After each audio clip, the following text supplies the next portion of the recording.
Assalamu alaikum wa rahmatullah. Alhamdulillah, wassalatu wassalamu ala rasulillah. Nous nous retrouvons ce soir pour parler encore des qualités des croyants.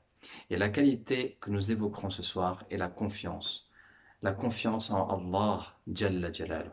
La confiance en notre Créateur. Allah Azza wa Jalla dit dans le Coran: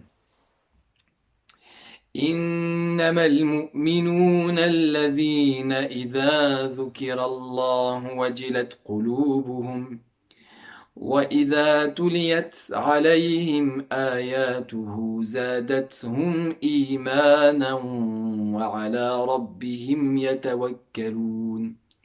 Seuls sont véritablement croyants ceux qui, lorsque Allah est évoqué, leur cœur s'emplissent de crainte, et qui, lorsque ces versets leur sont récités, cela fait augmenter leur foi, et qui placent leur confiance en leur Seigneur. Allah Azza wa Jal dit aussi: قُل لَّن يُصِيبَنَا إِلَّا مَا كَتَبَ اللَّهُ لَنَا هُوَ مَوْلَانَا وَعَلَى اللَّهِ فَلْيَتَوَكَّلِ الْمُؤْمِنُونَ. Dit: rien ne nous atteindra sauf ce que Allah nous a écrit, c'est lui notre maître. Et c'est donc en Allah que doivent placer leur confiance les croyants. Allah, Jalla Jalaluh, le roi. Il n'y a pas de roi en dehors de lui, il n'y a pas de gérant des cieux et de la terre en dehors de lui. Et c'est en lui que nous devons placer notre confiance. Subhanah. J'ai dit que c'était une qualité parmi les qualités des gens du paradis, et forcément une qualité parmi les qualités des croyants. Eh bien, sachez que le prophète sallallahu alayhi wa sallam nous annonce une excellente nouvelle. Il a dit sallallahu alayhi wa sallam: "Uridat alayya al-umam." Les communautés me furent présentées. "Fara'aytu an-nabiyya wa ma'ahu ar-ruhayt." Alors, je vis certains prophètes suivis par des petits groupes de gens. Al-Ruhayt, une dizaine de personnes, plus ou moins. وَالنَّبِيُّ وَمَعَهُ الرَّجُلُ وَالرَّجُلَانِ. Et un prophète, avec lui un homme ou deux. وَالنَّبِيُّ وَلَيْسَ مَعَهُ أَحَدٌ. Et un prophète et personne avec lui. إِذْ رُفِعَ لِي سَوَادٌ عَظِيمٌ فَظَنَنْتُ أَنَّهُمْ أُمَّتِي. Soudain me fut présentée une foule. J'ai cru que c'était ma communauté. فَقِيلَ لِي هَذَا مُوسَى وَقَوْمُهُ وَلَكِنْ انظُرْ إِلَى الْأُفُقِ. On m'a dit: ça c'est Moussa et sa communauté. Alors j'ai regardé à l'horizon. فَإِذَا سَوَادٌ عَظِيمٌ. Et alors une immense foule. فَقِيلَ لِي انظُرْ إِلَى الْأُفُقِ الْآخَرِ. Regarde de l'autre côté de l'horizon. فَإِذَا سَوَادٌ عَظِيمٌ. Et alors une autre foule immense. فَقِيلَ لِي هَذِهِ أُمَّتُكَ. Et alors on m'a dit: ceci est ta communauté. وَمَعَهُمْ 70,000 يَدْخُلُونَ الْجَنَّةَ بِغَيْرِ حِسَابٍ وَلَا عَذَابٍ. Et avec eux 70 000 de ta communauté qui rentreront au paradis sans jugement ni châtiment.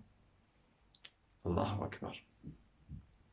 70 000 de la communauté du prophète sallallahu alayhi wa sallam qui vont rentrer au paradis sans jugement, subhanallah, sans aucun tourment.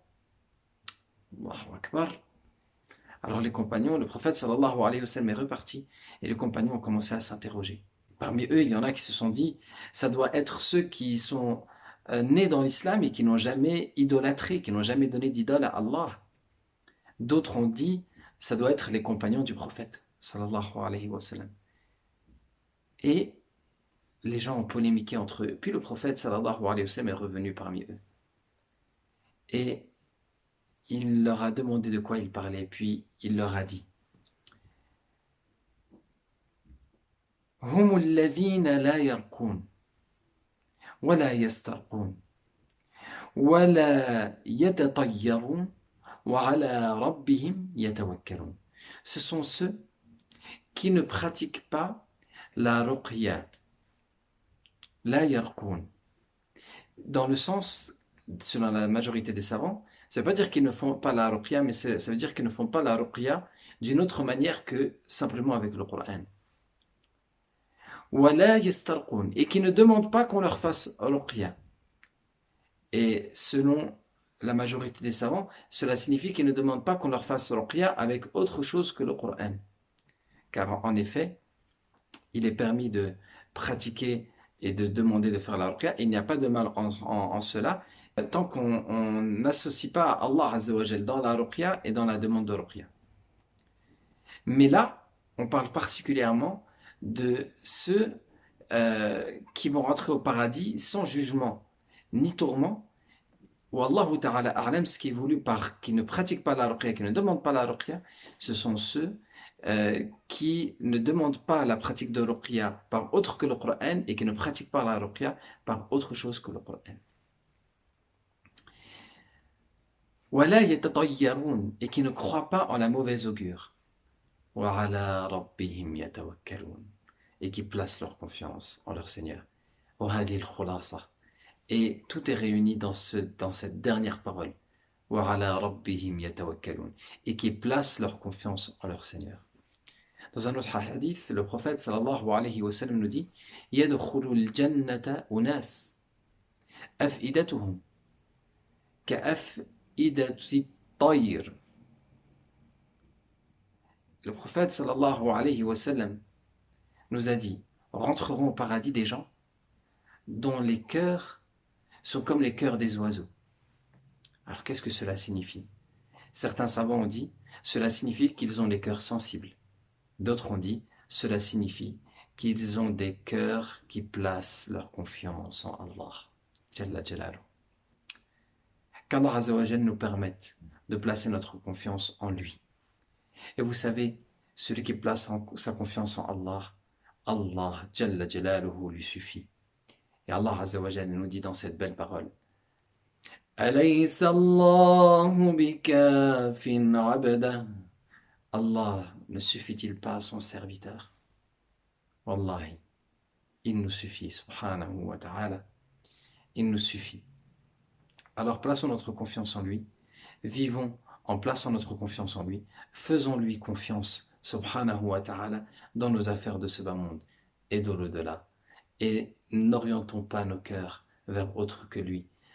Allah Azza wa Jal nous demande dans le Coran de ne pas s'orienter vers autre que lui. Jalla Jalaluh. Subhanak Allahumma wa bihamdik. Ashhadu an la ilaha illa ant. Astaghfiruka wa atubu ilayk. Walhamdulillahi rabbil alamin. Et n'oubliez pas, durant ces instants avant le Maghrib, d'invoquer Allah Azza wa Jal. Jalla Jalaluhu. Car ce sont des moments privilégiés. Et le croyant qui jeûne a un dua exaucé au moment de la rupture du jeûne. Ne négligez pas ce dua et ne m'oubliez pas dans votre dua. Barakallahu fikum.